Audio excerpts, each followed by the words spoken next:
daily basis. They see ethical problems in the White House today. So it seems to me that there's also a public trust. When you're the President of the United States, you have a public trust.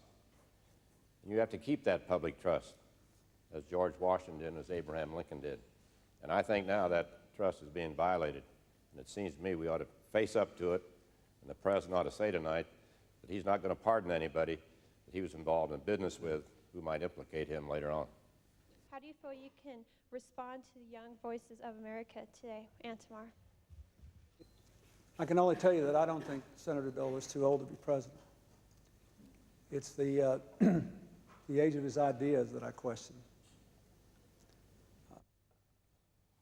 You're almost not old enough to remember this, but we... Did you say you're unemployed? See, the first thing we got to do is get you a job.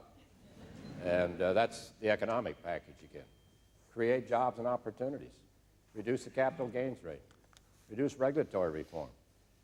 Stop some of the senseless litigation and let people work in America. And I think that's the thrust we will make. Obviously, Social Security is a very important program. It'll be preserved. Democrats or Republicans, it'll be preserved. We want to make certain we protect those in the pipeline, just as we did back in 1983. And you work hard and you do what you're supposed to do, you're entitled to equal treatment. That's the way the system works. All over the world, people are being torn apart. Bosnia, the Middle East, Northern Ireland, Rwanda, Burundi, you name it, because of all their differences. We still have some of that hatred inside us. You see it in the church burnings. And one of the things I've tried hardest to do is to tell the American people that we have to get beyond that. We have to understand that we're stronger when we unite around shared values instead of being divided by our differences. Senator Dole?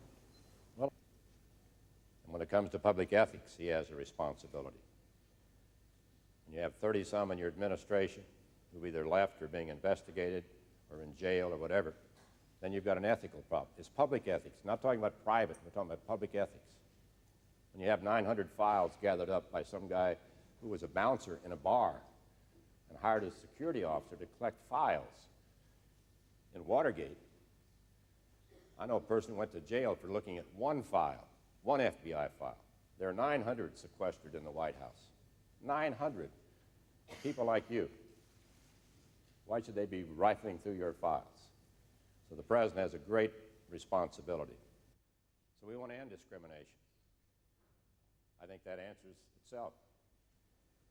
No discrimination. This is the highest honor that I've ever had in my life, to think that somebody from Russell, Kansas, somebody who grew up living in a basement apartment, somebody whose parents didn't finish high school, somebody who spent about 39 months in hospitals after World War II, somebody who uses a button hook every day to get dressed, somebody who understands that there are real Americans out there with real problems, whether soccer moms or the single parents or families working, or seniors or people with disabilities, wherever it may be.